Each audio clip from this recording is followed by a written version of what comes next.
Hello guys, good afternoon. For today's video, samahan natin si Karen magpa-driving eye test siya. So, maghahanap tayo ng optical na approved ng RTA license. Approved ng RTA license. Approved ng RTA eye test. Okay, so actually matagal na niyang pangarap na magkaroon ng license dito sa Dubai. So this is it. Magkaroon na siya ng license. So, sana pumasa sa driving.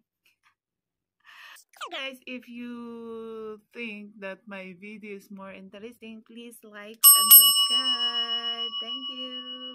Bye. Yun na nga guys, nakita namin yung iSpecs Optical. Nakita namin na upload siya ng RTA. So pumasok na siya at pumasok na rin ako. Amin sa pagpasok ko, napakabango sa loob at malinis yung mga display nila. OMG. Kasi kadalasan sa mga street shops guys, napakadumi ng loob. At saka hindi kasing bango nito. At saka yung mga display, oh my god, napaka-amazing. Habang si Karen ang nagtatanong kung available na optometrist para maggawa ng eye test, nakita ko nag-accept pala sila ng tabi. At meron pa silang buy one get one free. So ang ganda talaga at saka mumura lang ng mga benta nila. Ayun, sabi ng staff na wala pa daw yung optometrist kasi naka-break time after 1 hour pa daw siya babalik. So, ang ginawa namin, nag-browse-browse na lang kami. So, habang nag-browse-browse, namimili naman siya ng mga frame para daw, gusto niya magkaroon ng panibagong frame kasi luma na daw yung eyeglass niya. So, nakita ko, meron silang mga classic design Ray-Ban, gaganda, timeless brand. Meron silang Ferrari, Clip-ons, at Gucci sunglasses. At meron pang iba. Ito, sports sunglasses.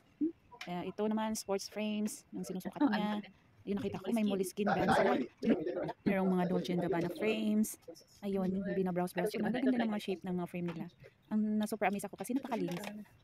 Meron ding ito pala yung Moleskine. Tapos nagtanong siya sa akin kung bagay ba sa kanya. Sabi ko hindi. Ngayon, meron ding Porsche design.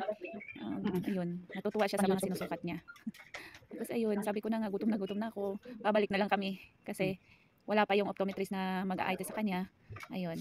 Sabi niya, wait lang kasi bibilhin ko ng isang frame. So ayun, nag-anuhan siya sa staff kung magkano kung bibilihin niya. Ayun, sabi ko, ako naman browse-browse. Nagtatanong sa akin kung vlogger ba daw ako. Sabi ko, hindi ako vlogger. Nag-video-video lang. Tapos ayun, tinulungan niya si Karen mamili ng mga frames habang ako ay nag-browse-browse ng mga frames nila.